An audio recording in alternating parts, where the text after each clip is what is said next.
ओम भास्कराय नमः। हरे कृष्णा। ईश्वर की कृपा से आप सभी का आज का दिन मंगलमय और शुभ हो। प्रिय श्रोताओं, आज 19 दिसंबर दिन शुक्रवार है। आज पौष मास के कृष्ण पक्ष की अमावस्या तिथि है। अमावस्या आज सुबह 5 बजे से आरंभ होकर शनिवार 20 दिसंबर को सुबह 7:12 तक रहेगी। आज का ब्रह्मा मुहूर्त सुबह 5:31 से 6:19 बजे तक रहेगा। सूर्योदय आज सुबह 7:06 बजे होगा और सूर्यास्त शाम 5:41 बजे होगा। आज ज्येष्ठा नक्षत्र रात 10:51 बजे तक रहेगा। इसके बाद मूल नक्षत्र का आरंभ होगा। आज का राहु काल सुबह 10:30 बजे से दोपहर 12 बजे तक रहेगा। तो आइए, हर दिन की तरह आज भी अध्याय के प्रारंभ से पहले हम सब मिलकर सीता नित्यनेम की पावन कथा का श्रवण करें। इस कहानी को सीता माता कहती थी और प्रभु श्री राम सुना करते थे। एक दिन श्री राम भगवान को किसी काम के लिए बाहर जाना पड़ा तो सीता माता कहने लगी कि भगवान, मेरा तो 12 वर्ष का नित्यनेम है। अब आप बाहर जाएंगे तो मैं अपनी कहानी किसे सुनाऊंगी? तब श्री राम ने कहा कि सीते, आप कुएं की पाल पर जाकर बैठ जाना और वहां पर जो भी औरतें पानी भरने आएंगी उन्हें अपनी कहानी सुना दिया करना।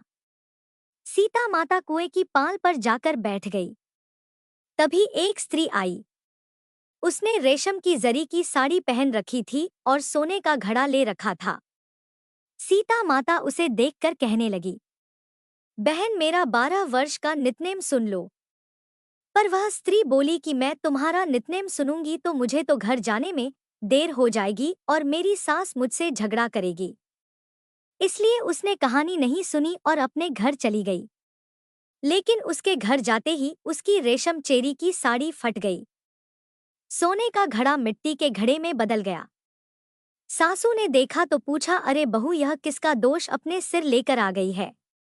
बहू बोली, माँ जी, कुएं पर एक औरत बैठी थी। उसने अपनी कहानी सुनने के लिए कहा लेकिन मैंने नहीं सुनी। शायद उसी का यह फल मुझे मिला है। बहू की बात सुनकर अगले दिन वही साड़ी और वही घड़ा लेकर सास कुएं की पाल पर गई। सास को वहीं पर सीता माता बैठी मिली। तो माता सीता ने कहा, बहन, मेरी कहानी सुन लीजिए। सासू बोली, एक बार छोड़, मैं तो 4 बार कहानी सुन लूंगी।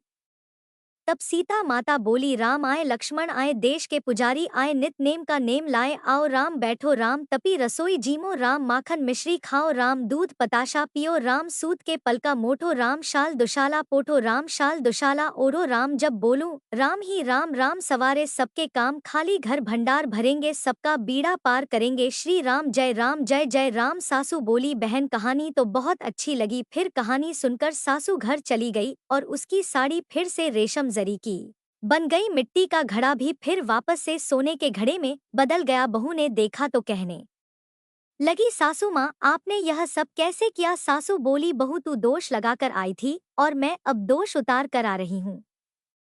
बहू ने पूछा कि माँ जी, वह कुएं वाली स्त्री कौन है? सासू ने बताया कि वह तो सीता माता थी। वह पुराने से नया कर देती है, खाली घर में भंडार भर देती हैं। वह लक्ष्मी जी का वास घर में कर देती हैं और मनुष्य की जो भी इच्छा हो उसे पूर्ण कर देती हैं। बहू बोली, माँ जी, फिर तो ऐसी कहानी मुझे भी सुना दो। सास बोली कि ठीक है, तुम भी सुनो। फिर सास ने कहानी शुरू की। राम आए, लक्ष्मण आए, देश के पुजारी आए, नित नेम का नेम लाए, आओ राम बैठो, राम तभी रसोई जीमो, राम माखन मिश्री खाओ, राम दूध बताशा पियो, राम सूत के पलका मोठो, राम शाल दुशाला पोठो, राम शाल दुशाला ओढ़ो, राम जब बोलूं राम ही राम, राम सवारे सबके काम, खाली घर भंडार भरेंगे, सबका बेड़ा पार करेंगे, बोलो श्री राम जय जय राम। कहानी सुनकर बहू बोली, माँ जी, कहानी तो बहुत अच्छी है। सासू ने कहा, ठीक है, अब से हम इस कहानी को रोज किया करेंगे। अब सास बहू रोज सवेरे उठती, नहाती धोती और पूजा करने के बाद नित्यनेम की सीता माता की कहानी कहती थी। एक दिन की बात है, उनके यहाँ पड़ोस की एक औरत आई और बोली कि बहन, जरा सी आंच तो देना। तो बहू बोली कि आंच तो अभी हमने जलाई ही नहीं। पड़ोसन बोली, तो फिर तुम सुबह 4 बजे से उठकर क्या कर रही हो? तो उन्होंने कहा कि हम तो सुबह सुबह उठकर पूजा करते हैं। फिर सीता माता की नितनेम की कहानी कहते हैं। पड़ोसन ने उनकी बात सुनकर फिर कहा कि सीता माता की कहानी कहने से तुम्हें क्या मिला? तब वे दोनों बोली कि सीता माता की कहानी कहने से घर में भंडार भर जाते हैं, सारे काम पूर्ण हो जाते हैं, मन की इच्छा भी पूरी होती है। पड़ोसन ने कहा, बहन अगर ऐसा है तब तो फिर मुझे भी कहानी सुना दो। तब बहू बोली कि ठीक है, तुम भी यह कहानी सुन लो। राम आए, लक्ष्मण आए, देश के पुजारी आए, नित नेम का नेम लाए। आओ राम बैठो राम, तपी रसोई जीमो राम, माखन मिश्री खाओ राम, दूध बताशा पियो राम, सूत के बल का मोटो राम, शाल दुशाला पोठो राम, शाल दुशाला ओढ़ो राम, जब बोलूं राम ही राम, राम सवारे सबके काम, खाली घर भंडार भरेंगे, सबका बेड़ा पार करेंगे, श्री राम जय जय राम। पड़ोसन ने इस कहानी को सुना तो कहने लगी, बहन कहानी तो बहुत अच्छी लगी। अब वह पड़ोसन भी नित्नेम सीता माता की कहानी कहने लगी। कहानी कहने से सीता माता ने पड़ोसन के भी धन के भंडार भर दिए। देखते ही देखते अब तो पूरे मोहल्ले में नित्नेम की कथा चल पड़ी और हर किसी की मनोकामना पूर्ण होने लगी। हे सीता माता, जैसे आपने उन सभी के भंडार भरे वैसे ही हमारे भी भरना। कहानी कहने वाले, सुनने वाले और हुंकार भरने वाले सबके भरना। सभी प्रेम से बोलिए सीता मैया की जय। एक बार एक बहुत बड़ा शहर था। इस शहर में लाखों लोग रहते थे।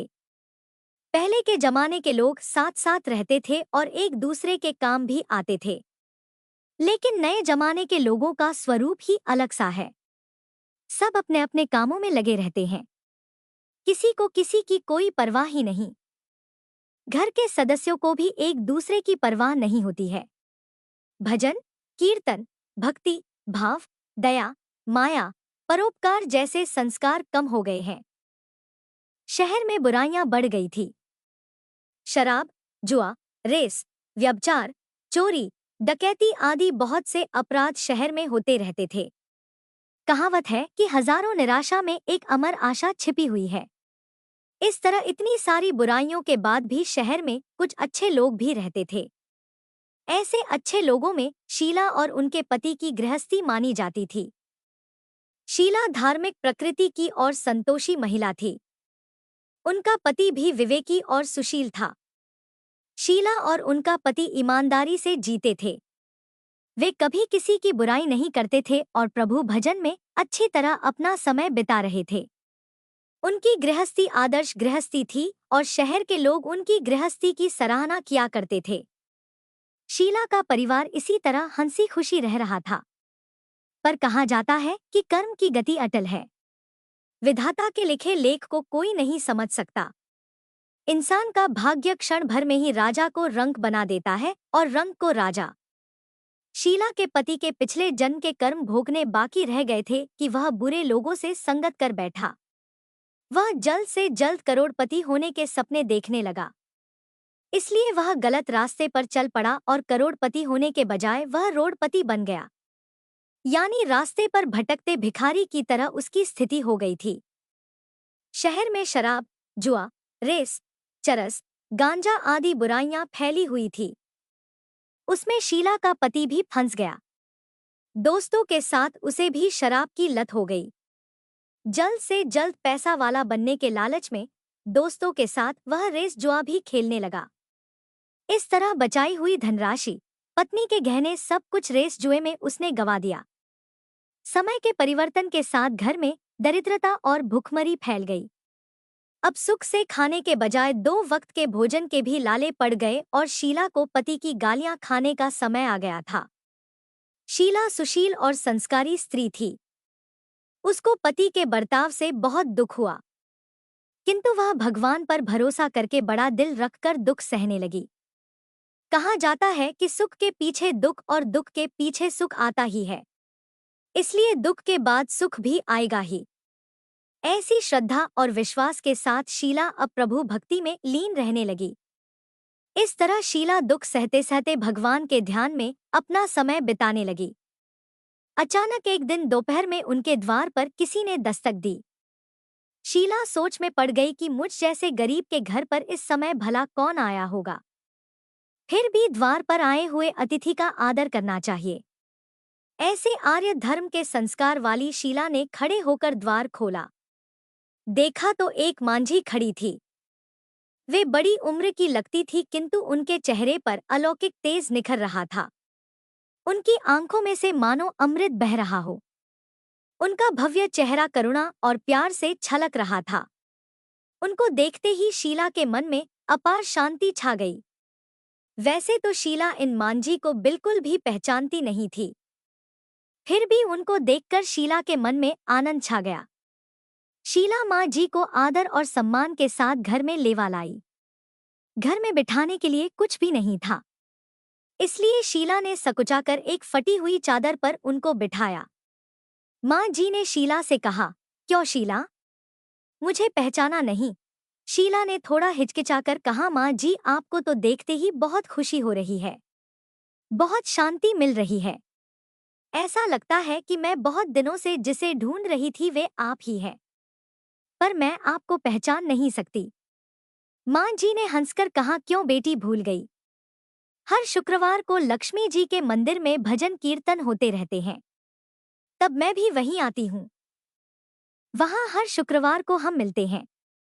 पति गलत रास्ते पर चलने लगा तब से शीला बहुत दुखी हो गई थी और दुख के मारे अब वह लक्ष्मी जी के मंदिर भी नहीं जाती थी। बाहरी लोगों के साथ नजरें मिलाने में भी उसे शर्म आती थी। उसने माँ जी के कहने पर अपनी याददाश्त पर जोर दिया, लेकिन वह माँ जी उसे याद ही नहीं आ पा रही थी।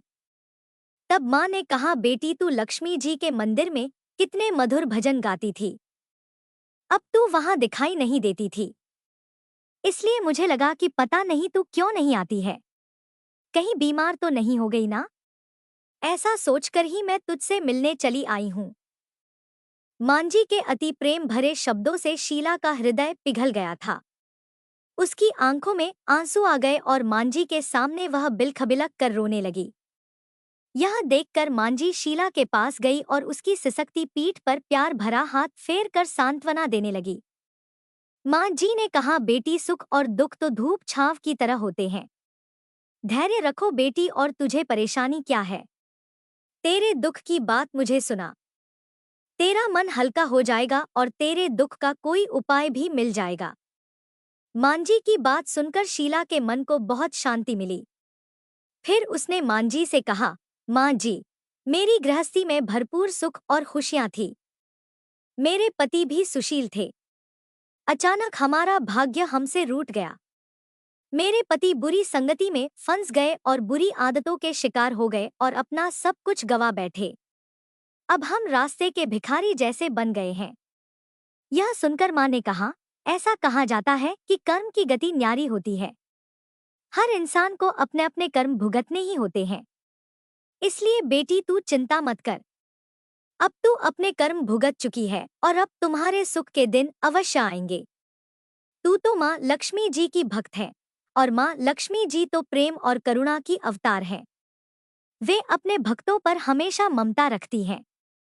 इसलिए तू धैर्य रखकर माँ लक्ष्मी जी का व्रत कर, इससे सब कुछ ठीक हो जाएगा। माँ लक्ष्मी जी का व्रत करने की बात सुनकर शीला के चेहरे पर चमक आ गई। उसने पूछा, माँ लक्ष्मी जी का व्रत कैसे किया जाता है? वह मुझे समझाइए, मैं यह व्रत अवश्य करूंगी। माँ जी ने कहा, बेटी, माँ लक्ष्मी जी का व्रत बहुत सरल है। इसे वरद लक्ष्मी व्रत या वैभव लक्ष्मी व्रत भी कहा जाता है। यह व्रत करने वाले की सारी मनोकामनाएं पूरी हो जाती हैं और वह सुख, समृद्धि और यश की प्राप्ति करता है। ऐसा कहकर माँ जी वैभव लक्ष्मी व्रत की विधि कहने लगी। बेटी, वैभव लक्ष्मी व्रत वैसे तो बहुत ही सरल सा व्रत है, किंतु कई लोग इस व्रत को गलत तरीके से करते हैं, इसलिए उसका कोई भी फल नहीं मिलता। कई लोग कहते हैं कि सोने के गहने की हल्दी कुमकुम से पूजा करो, बस व्रत हो गया, लेकिन ऐसा नहीं है। कोई भी व्रत शास्त्रीय विधि से करना चाहिए, तभी उसका फल मिलता है। सच्ची बात यह है कि सोने के गहनों का भी विधि से पूजन करना चाहिए। व्रत की उद्यापन विधि भी शास्त्रीय विधि से करनी चाहिए। यह व्रत शुक्रवार को ही करना चाहिए। प्रातःकाल स्नान करके स्वच्छ कपड़े पहनो और सारा दिन जय मां लक्ष्मी का जाप करते रहो। किसी की निंदा नहीं करनी चाहिए। शाम को पूर्व दिशा में मुंह करके साफ आसन पर बैठ जाओ। सामने चौकी रखकर उस पर साफ कपड़ा बिछाओ और उसके ऊपर चावल का छोटा सा ढेर करो। उस ढेर पर पानी से भरा तांबे का कलश रखकर कलश पर एक कटोरी रखो। उस कटोरी में एक सोने का गहना रखो। सोने का ना हो तो चांदी का भी चलेगा। चांदी का ना हो तो नकद रुपया भी चलेगा। फिर घी का दीपक और धूप जलाकर रखो। मां लक्ष्मी जी के बहुत स्वरूप हैं और मां लक्ष्मी जी को श्री यंत्र अति प्रिय है। इसलिए वैभव लक्ष्मी व्रत में पूजन करते समय सबसे पहले श्री यंत्र और लक्ष्मी जी के विधि स्वरूपों का सच्चे मन से दर्शन करो। उसके बाद लक्ष्मी स्तवन का पाठ करो। बाद में कटोरी में रखे हुए गहने या रुपयों को हल्दी, कुमकुम और अक्षत चढ़ाकर पूजा करो और लाल रंग का पुष्प चढ़ाओ। शाम को कोई मीठी चीज बनाकर उसका प्रसाद रखो। ना हो सके तो शक्कर या गुड़ का भी भोग लगा सकते हो। फिर आरती करके 11 बार सच्चे हृदय से जय मां लक्ष्मी बोलो। बाद में 11 या 21 शुक्रवार यह व्रत करने का दृढ़ संकल्प मां के सामने करो और आपकी जो भी मनोकामना हो वह पूरी करने की मां लक्ष्मी जी से विनती करो। फिर मां का प्रसाद सब में बांट दो। थोड़ा प्रसाद अपने लिए भी रख लो। अगर आप में शक्ति हो तो सारा दिन उपवास रखो और सिर्फ प्रसाद खाकर शुक्रवार का व्रत करो। शक्ति ना हो तो एक बार शाम को प्रसाद ग्रहण करते समय खाना खा लो। बाद में कटोरी में रखा गहना या रुपया ले लो। कलश का पानी तुलसी की क्यारी में डाल दो और चावल पक्षियों को डाल दो। इसी तरह शास्त्रीय विधि से व्रत करने से उसका फल अवश्य मिलता है। इस व्रत के प्रभाव से सब प्रकार की विपत्ति दूर होकर आदमी धनवान हो जाता है। संतान ना हो तो उसे संतान की प्राप्ति होती है। सौभाग्यवती स्त्री का सौभाग्य अखंड रहता है।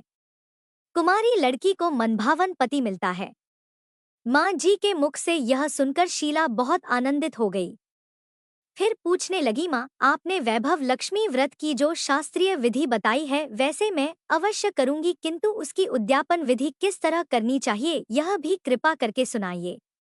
मां जी ने कहा, 11 या 21 जो भी मन्नत मांगी हो उतने शुक्रवार यह वैभव लक्ष्मी व्रत पूरी श्रद्धा और भावना से करना चाहिए। व्रत के आखिरी शुक्रवार को खीर का नैवेद्य रखो। पूजन विधि हर शुक्रवार को वैसे ही करते हैं जैसी आपने पहले व्रत में करी है।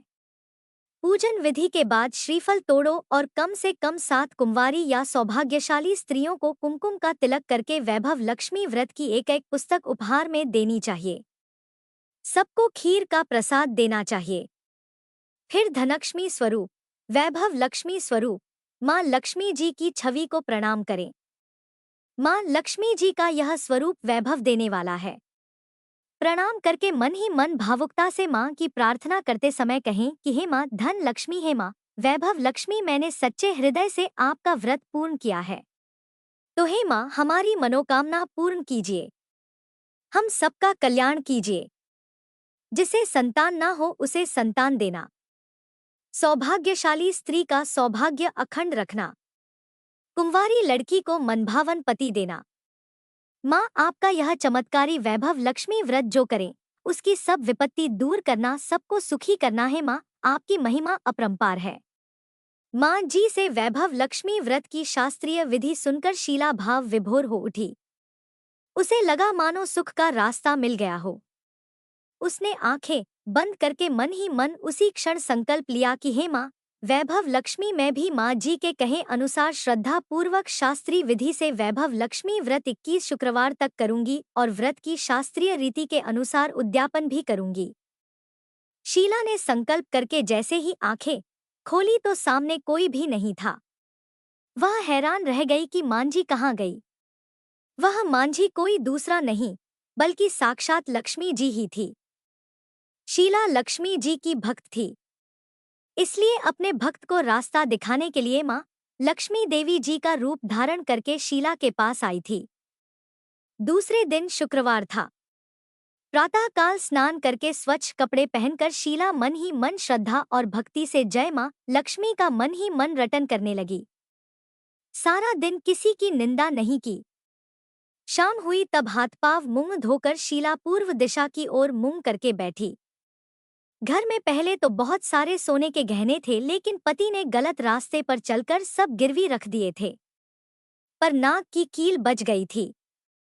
नाग की कील निकालकर उसे धोकर शीला ने कटोरी में रख दी। सामने चौकी पर रुमाल रखकर मुट्ठी भर चावल का ढेर किया। उस पर तांबे का कलश पानी भरकर रखा। उसके ऊपर कील वाली कटोरी रखी। फिर विधि पूर्वक वंदना, स्तुति, पूजन वगैरह किया और घर में थोड़ी शक्कर थी, वह प्रसाद में रखकर वैभव लक्ष्मी व्रत किया। वह प्रसाद पहले पति को खिलाया। प्रसाद खाते ही पति के स्वभाव में अंतर आ गया। उस दिन उसने शीला को मारा नहीं, सताया भी नहीं। शीला को बहुत आनंद हुआ। उसके मन में वैभव लक्ष्मी व्रत के लिए श्रद्धा बढ़ गई थी। शीला ने पूर्ण श्रद्धा भक्ति भाव से 21 शुक्रवार तक व्रत किया। 21वें शुक्रवार को विधि पूर्वक उद्यापन विधि करके 7 स्त्रियों को वैभव लक्ष्मी व्रत की 7 पुस्तकें उपहार में दी। फिर मां जी के धन लक्ष्मी स्वरूप की छवि को वंदन करके भक्ति भाव से मन ही मन प्रार्थना करने लगी कि हे मां धन लक्ष्मी, मैंने आपका वैभव लक्ष्मी व्रत करने की मन्नत मानी थी। यह व्रत आज मैंने पूर्ण किया है। हे मां, मेरी हर विपत्ति दूर करो, हमारा सबका कल्याण करो। जिसे संतान ना हो उसे संतान देना। सौभाग्यवती स्त्री का सौभाग्य अखंड रखना। कुंवारी लड़की को मनभावन पति देना। जो कोई आपका यह चमत्कारी वैभव लक्ष्मी व्रत करे उसकी सब विपत्ति दूर करना, सबको सुखी करना। हे मां, आपकी महिमा अपार है। ऐसा कहकर लक्ष्मी जी के धन लक्ष्मी स्वरूप की छवि को उसने प्रणाम किया। इस तरह शास्त्रीय विधि से शीला ने श्रद्धा से व्रत किया और तुरंत ही उसे फल भी मिल गया। उसका पति अब सही रास्ते पर चलने लगा और अच्छा आदमी बन गया तथा कड़ी मेहनत से व्यवसाय करने लगा। धीरे धीरे समय बदला और उसने शीला के गिरवी रखे गहने भी छुड़ा लिए। अब घर में धन की बाढ़ सी आ गई थी। घर में पहले जैसी सुख शांति छा गई।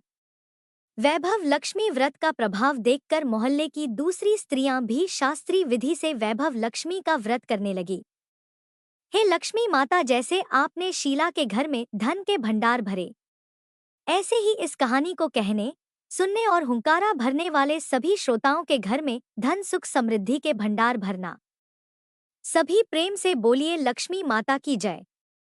कान्हा जी और उनके भक्तों के प्रति निश्चल प्रेम का एक अटूट बंधन होता है। कान्हा के भक्त जब भी उन्हें सच्चे मन से पुकारते हैं, वह किसी न किसी रूप में अपने भक्त से मिलने के लिए पहुंच ही जाते हैं। ऐसे ही एक बार किसी गांव में एक पंडित जी रहा करते थे। वो रोज रोज घर घर जाकर भगवत गीता का पाठ किया करते थे, क्योंकि कान्हा जी को ऐसे लोग बहुत ही प्रिय हैं जो सदा भगवत गीता का पाठ करते हैं या सुनते हैं।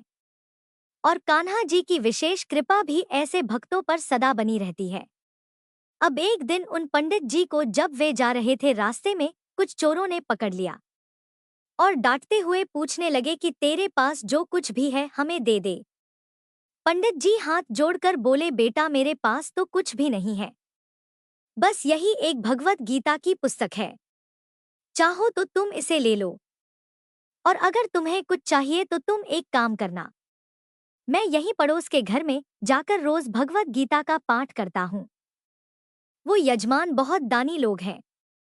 जब मैं वहां पर कथा सुना रहा होगा तब तुम उनके घर में आकर चोरी कर लेना, क्योंकि उस समय तो सभी लोग कथा सुनने में व्यस्त रहेंगे। तब तुम्हें चोरी करने में आसानी रहेगी। चोर पंडित जी की यह बात मान गया और पंडित जी को छोड़ दिया। अगले दिन जब पंडित जी उसी पड़ोस के घर में कथा सुना रहे थे, तब पंडित जी के कहे अनुसार वो चोर भी वहां आ गया। पंडित जी ने उस चोर को देख लिया था। अब वे अपनी कथा के बीच में उस चोर को सुनाते हुए कहने लगे कि यहाँ से मीलों दूर एक गांव है वृंदावन। वहीं पर एक लड़का रहता है जिसका नाम है कान्हा। वो अक्सर वहां आया करता है। वो हीरो जवाहरातों से सदा लदा रहता है। अगर कोई लूटना चाहता है तो उसको लूट ले। वो रोज रात को उस पीपल के पेड़ के नीचे आता है जिसके आसपास बहुत सारी झाड़ियां हैं। चोर ने जब पंडित जी की बात सुनी तो बड़ा खुश हुआ और खुशी खुशी अधिक धन पाने की इच्छा से वहां से चला गया। अब वो चोर अपने घर गया और जाकर अपनी पत्नी से बोला कि सुनो, आज मैं कान्हा नाम के एक बच्चे को लूटने जा रहा हूँ। सुना है वो हीरे जवाहरातों से लदा रहता है और वो जहाँ रहता है वह जगह यहाँ से मीलों दूर है। तुम एक काम करो, मुझे रास्ते में खाने के लिए कुछ खाना बांध कर दे दो। पत्नी ने थोड़ा सत्तू बांधकर उसे दे दिया और कहा कि बस यही है जो कुछ भी है, इसी को खाकर पानी पी लेना। चोर अपने घर से यह संकल्प लेकर चला कि आज तो मैं उस कान्हा को लूट कर ही वापस आऊंगा। अब वो पैदल ही टूटे चप्पलों में वहां से चल पड़ा। रास्ता बहुत लंबा था, लेकिन वो चोर मन में उसी कान्हा नाम के बालक का ध्यान करते हुए आगे चलने लगा। हर समय बस उसी बालक का रूप उसे ध्यान में आ रहा था कि एक नन्हा बालक है जो हर समय हीरे जवाहरातों से लदा रहता है और उसी के सारे हीरे मोती आज मैं चुरा कर ले आऊंगा। इस तरह रास्ते भर वह उस नन्हे बालक का ध्यान करता रहा। सुबह से लेकर चलते चलते शाम हो गई। जब शाम हुई तो वह उसी जगह पहुंच गया जहां पर उसे पंडित जी ने जाने को बताया था। अब उस जगह पहुंचकर वह सोचने लगा कि अगर मैं यहीं सामने खड़ा हो गया तो वह बच्चा तो मुझे देखकर भाग जाएगा। फिर तो इतनी दूर से पैदल चलकर मेरा यहाँ आना व्यर्थ हो जाएगा। इसलिए उसने सोचा क्यों ना मैं पास वाली झाड़ी में ही छुप जाऊं।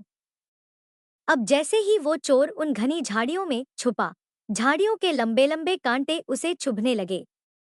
उस समय उसके मुंह से बस एक ही आवाज आई, कान्हा कान्हा। उसका शरीर लहूलुहान हो गया, लेकिन मुंह से सिर्फ यही निकला, कान्हा आ जाओ, कान्हा आ जाओ। अपने भक्त की ऐसी दशा देखकर कान्हा जी चल पड़े। तभी रुक्मणी जी कान्हा जी से बोली, प्रभु कहाँ जा रहे हो, वो आपको लूट लेगा। प्रभु बोले, कोई बात नहीं, अपने ऐसे भक्तों के लिए मैं लूट जाना तो क्या मिट जाना भी पसंद करूंगा। अब ठाकुर जी ने एक नन्हे बालक का रूप बना लिया और वे आधी रात होने पर उसी जगह आ गए जहां पर वह चोर झाड़ियों में छुपा हुआ था। अब जैसे ही वो उस जगह पर पहुंचे, चोर एकदम से झाड़ियों से बाहर निकला और उन्हें पकड़कर बोला, अरे ओ कान्हा, तूने मुझे बहुत दुखी किया है रे। अब यह चाकू देख रहा है ना, चुपचाप अपने सारे गहने मुझे दे दे। कान्हा जी ने तो हंसते हुए उस चोर को सब कुछ दे दिया और चोर हंसी खुशी अगले दिन अपने गांव में वापस आ गया। बड़ा खुश था कि आज तो इतने सारे जवाहरात लूट कर लाया हूँ कि अब मुझे पूरे पूरे जीवन भर चोरी करने की आवश्यकता ही नहीं रहेगी। चोर बड़ा खुश होकर अगले दिन सबसे पहले उन्हीं पंडित जी से मिलने के लिए जाने लगा और पंडित जी जिस घर में कथा सुना रहे थे वहीं पहुंच गया। जितने भी गहने वो चोरी करके लाया था उनका आधा हिस्सा उसने ले जाकर पंडित जी के चरणों में रख दिया। पंडित जी ने जब देखा तो पूछने लगे, भाई यह क्या है? तब वह चोर बोला, पंडित जी आपने ही तो मुझे उस कान्हा का पता दिया था और मैं तो उसको ही लूट कर ले आया हूँ।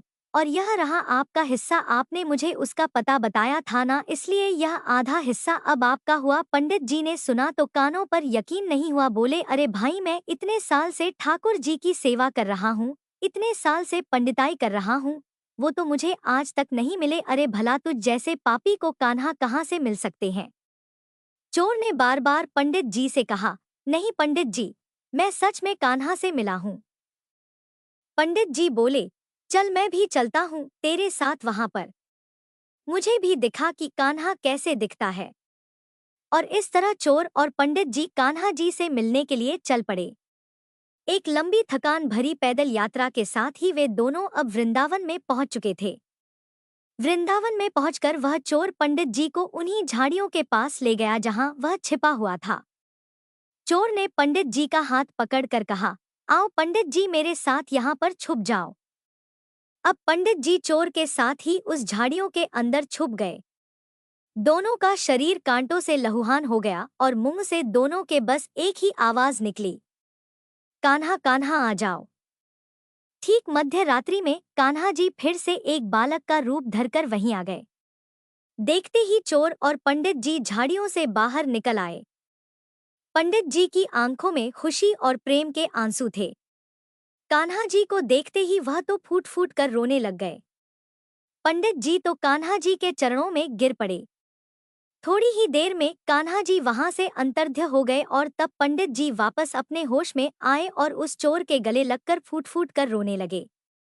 बोले कि भाई, हम जिसे आज तक देखने के लिए तरसते रहे, जो आज तक लोगों को लूटता आया है, उसे तो तुमने ही लूट लिया।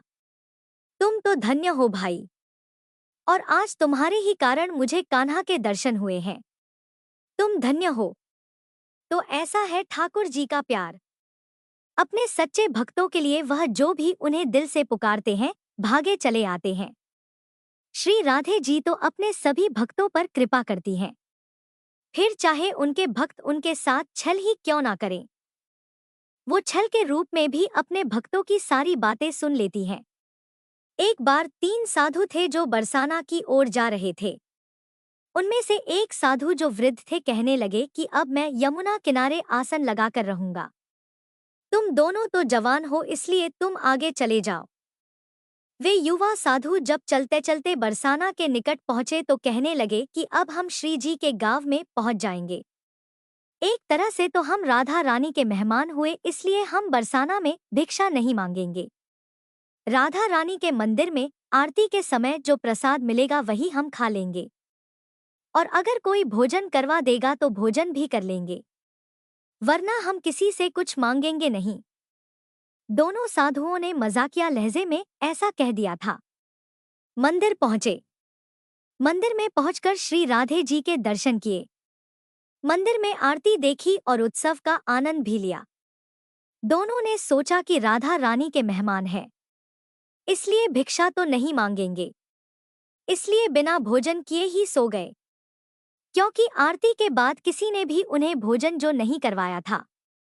उसी रात राधा जी ने स्वप्न में मंदिर के पुजारी जी को जगाया और कहने लगी कि पुजारी जी, मेहमान भूखे हैं और आप चैन से सो रहे हैं।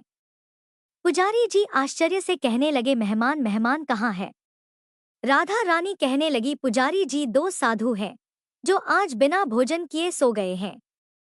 पुजारी जी जल्दी से उठे और साधुओं को ढूंढकर उन्हें जगाया और बड़ी विनम्रता से उन दोनों साधुओं से पूछने लगे कि क्या आप श्री राधा रानी के मेहमान हैं? पुजारी जी कहने लगे कि आप उठकर बैठो, मैं अभी आपके लिए भोजन प्रसाद का प्रबंध करता हूँ। पुजारी जी मंदिर में जो भी उत्सव का भोज प्रसाद बचा हुआ था, जैसे खीर, रसगुल्ले, लड्डू, पूरी आदि जो भी भोग प्रसाद बचा था, जल्दी से 2 थालों में परोसकर दोनों को दे देते हैं। 2 थालों में इतना स्वादिष्ट भोजन देखकर अब दोनों साधु मन ही मन सोचने लगे कि हमने तो भाई मजाक ही मजाक में कह दिया था कि हम राधा रानी के मेहमान हैं, और राधे जी ने तो सचमुच ही हम पर कृपा कर दी। अब दोनों साधु ने भरपेट भोजन किया और फिर राधे रानी का ध्यान करके सो गए। तभी दोनों साधुओं को एक ही समय पर एक जैसा स्वप्न आया। दोनों के सपने में श्री राधे रानी आई और पूछने लगी कि भोजन करके आपको तृप्ति मिली कि नहीं? दोनों साधुओं ने हाँ बोल दिया। अब राधा रानी मुस्कुराते हुए कहने लगी कि पुजारी जी ने तो तुम दोनों को भोजन करवा दिया, लेकिन पान के बीड़े का प्रसाद तो देना ही भूल गए। राधा रानी ने दोनों के सिरहाने पान का एक एक बीड़ा रख दिया। सुबह जैसे ही वे साधु जागे तो अपने सिरहाने पर पान का बीड़ा देखकर हैरान रह गए, और इधर श्री राधे रानी ने तो मजाक के भाव से कहा गया वचन भी सत्य कर दिया और बिना मांगे दोनों को भरपेट भोजन भी करवा दिया। सचमुच में बहुत ही करुणा भरी है श्री राध रानी। उनके मन में इतनी दया है कि वे अपने भक्तों की हर बात को सुन लेती हैं। फिर चाहे उनके भक्त उन्हें किसी भी भावना से क्यों ना पुकारे। तो ये थी आज की कहानी। आपको कैसी लगी कमेंट बॉक्स में जरूर बताइएगा। अब सुनिए आगे का अध्याय। भक्तों ने बहुत मेहनत से चंदा जमा करके इतनी सुंदर समाधि का काम किया जो इस भूमि पर कहीं भी नहीं है। चारों ओर धर्मशालाएं हैं और इस भव्य कार्य में बहुत सारे लोगों ने सहायता की। सभी के नाम लेना तो संभव नहीं, लेकिन जो लोग प्रमुख थे उनके नाम भी सुनिए। कुकाजी पाटिल का पुत्र हरि पाटिल, सांगवी गांव का बनाजी, उमरी गांव का गणाजी और मैसाजी वटवाड़ी का लाड़े गांव का गंगाराम, भागू नंदू गुजाबाई, आकोले की बबाई जो कि सुखदेव पाटिल की माता थी। इन्होंने हजारों रुपए दिए। रामचंद्र कृष्ण जी पाटिल, दत्तू भीका जी पाटिल, पलासखेड़ का सुखदेव जी और शेगांव का मार्तंड गणपति पाटिल, बालचंद्र का रतन लाल और पंचगवान का दत्तूलाल, उसी गांव का बीसन लाल और टाकली गांव का अंबर सिंह, किशन बेल मंडलेकर, हस्तिनापुर का रहने वाला अंगाराव विठोबा पाटिल सावरेकर, इन दानशूर लोगों ने बहुत बड़ी बड़ी रकमें देकर मठ का कार्य पूरा करवाया। यह सब समर्थ के परम भक्त थे। कोठिया, कार्यालय, रसोई घर इत्यादि समाधि के चारों ओर बने हुए हैं। लोगों ने जो चंदा दिया था वह सब इन कामों में खर्च हो गया, लेकिन बहुत सारे काम थे जो अधूरे रह गए। सो इस प्रकार का उपाय किया गया कि समर्थ के इस कार्य के लिए लगान पर एक आना धार्मिक कर के रूप में लगा दिया जाए। जो लोग भी उस मठ में समाधि के दर्शन करने के लिए आते उन्हें एक आना कर के रूप में देना पड़ता, और वैसे ही बाजार में बिक्री के लिए आने वाली गाड़ियों पर 2 पैसे कर लगाया, जो अति सामान्य होने से लोग बड़ी खुशी से दे दिया करते थे। आज तक समाधि के सामने हजारों स्वाहाकार हो गए। उनमें 4 बहुत बड़े और सर्वश्रुत हुए। किशन लाल सेठ ने ब्राह्मणों के द्वारा एक शतचंडी अनुष्ठान भी करवाया। शतचंडी का अनुष्ठान बड़ा कड़क और कठिन होता है। थोड़ी सी भी कमी से विपरीत परिणाम हो जाते हैं, क्योंकि जगदम्बा कालिका को कमी ज्यादा बिल्कुल नहीं चलती। किशन लाल के पिता बंकट लाल पहले से ही महाराज के परम भक्त थे। इस शत्रचंडी के पूर्णाहुति के दिन बंकट लाल को बड़ी प्राणांतिक व्याधि उत्पन्न हो गई। जानलेवा रोग हो गया। सभी लोग बड़े घबरा गए कि पूर्णाहुति के दिन इस शतचंडी अनुष्ठान में पुण्य या फिर फल मिलने की बजाय यह विघ्न कैसे उपस्थित हो गया और यह रोग कैसे उत्पन्न हो गया। अब सभी लोग बड़े परेशान हो गए। बंकट लाल ने किशन लाल अपने पुत्र से कहा, घबराने का कोई कारण नहीं, मेरे रक्षक पुण्यराज यहाँ बैठे हुए हैं। ऐसा कहकर वे समाधि के पास जाकर शांत मन से बैठ गया। पूर्णाहुति का काम करो, सब ठीक हो जाएगा। मेरे स्वामी गजानन यहाँ बैठे हैं और वही भक्तों की रक्षा करते हैं, वह कभी कोई विघ्न नहीं आने देंगे। आगे चलकर यह बात सच हुई। व्याधि शांत हो गई और उस शतचंडी से एक स्त्री की पिशाच बाधा ठीक हो गई। ऐसे हजारों धार्मिक कृत्य समाधि के सामने हुए और सत्य है कि गजानन महाराज साक्षात्कारी हैं। जब तक लोगों के मन में निष्ठा थी तब तक बराड़ सुखी था, और जैसे जैसे लोगों के मन में श्रद्धा निष्ठा कम होती गई वैसे वैसे बरा को विपन्ना अवस्था भी आई, और उस चांडाली ने दरिद्र माला बरा को पहनाई। बरा की उर्वरा भूमि ने पैदावार कम कर दी। वहां पर अब नई हवा बहने लगी, जिससे लोगों के मन में श्रद्धा बहुत कम हो गई, और अब बराड़ जो कभी बहुत खुशहाल हुआ करता था दुर्दशा को प्राप्त होने लगा। महाराज जी को यह दुख असहनीय हो गया, इसलिए उन्होंने अपने को जल में डुबो लिया, जिससे ऐसा लगता है कि महाराज ने क्रोधित होकर वह जल निर्माण किया। यदि बराड़ के लोगों के मन में पहले की तरह सुख संपन्नता हो, ऐसी कामना है, तो सबको महाराज के चरणों में दृढ़ निष्ठा रखकर उनकी सेवा करनी चाहिए, और अगर नहीं करेंगे तो इससे भी ज्यादा विपन्ना अवस्था बराड़ की होगी। इस गजानन रूपी भूमि में जो जो आप बोएंगे वो बहुत सा होकर आपको प्राप्त होगा। अच्छी चीजें बोएंगे, अच्छी चीजें मिलेंगी, अच्छा फल मिलेगा। श्रद्धा बोएंगे तो उसका परिणाम भी वैसा होगा। मन में अश्रद्धा होगी तो उसका भी विपरीत परिणाम ही मिलेगा।